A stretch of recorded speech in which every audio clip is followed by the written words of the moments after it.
Mateus 22. Jesus lhes falou novamente por parábolas, dizendo: O reino dos céus é como um rei que preparou um banquete de casamento para seu filho. Enviou seus servos aos que tinham sido convidados para o banquete, dizendo-lhes que viessem, mas eles não quiseram vir. De novo enviou outros servos e disse: Digam aos que foram convidados que preparei meu banquete.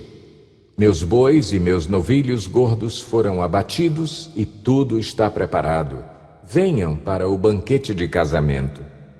Mas eles não lhes deram atenção e saíram, um para o seu campo, outro para os seus negócios.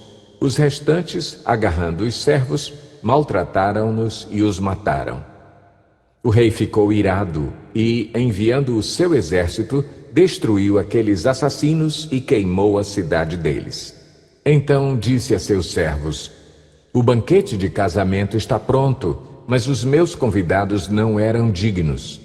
Vão às esquinas e convidem para o banquete todos os que vocês encontrarem. Então os servos saíram para as ruas e reuniram todas as pessoas que puderam encontrar, gente boa e gente má, e a sala do banquete de casamento ficou cheia de convidados. Mas, quando o rei entrou para ver os convidados, notou ali um homem que não estava usando veste nupcial. E lhe perguntou: Amigo, como você entrou aqui sem veste nupcial? O homem emudeceu. Então o rei disse aos que serviam: Amarrem-lhe as mãos e os pés e lancem-no para fora nas trevas. Ali haverá choro e ranger de dentes, pois muitos são chamados, mas poucos são escolhidos.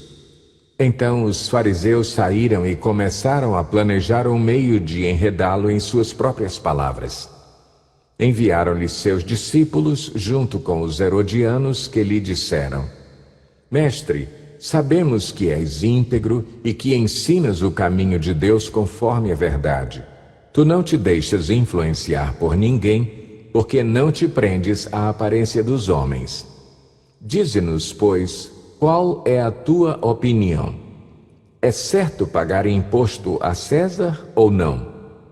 Mas Jesus, percebendo a má intenção deles, perguntou: Hipócritas, por que vocês estão me pondo à prova? Mostrem-me a moeda usada para pagar o imposto. Eles lhe mostraram um denário e ele lhes perguntou: De quem é esta imagem e esta inscrição? De César, responderam eles. E ele lhes disse: Então, deem a César o que é de César e a Deus o que é de Deus. Ao ouvirem isso, eles ficaram admirados e, deixando-o, retiraram-se.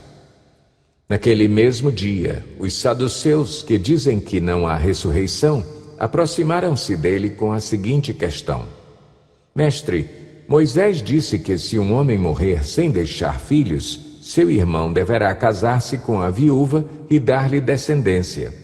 Entre nós havia 7 irmãos. O primeiro casou-se e morreu.